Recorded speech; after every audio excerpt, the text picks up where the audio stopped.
Hey! In front of me is Google Pixel 6a, and today I would like to show you how you can switch on or off location of this device.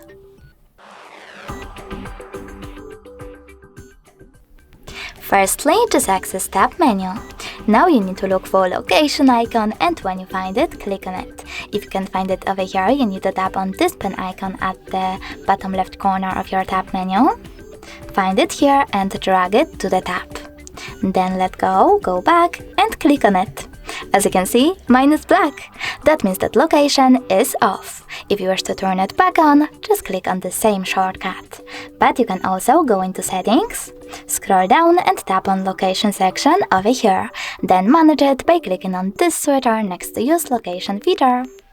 Thanks so much for watching. If you enjoyed this video, leave a like, comment and don't forget to subscribe.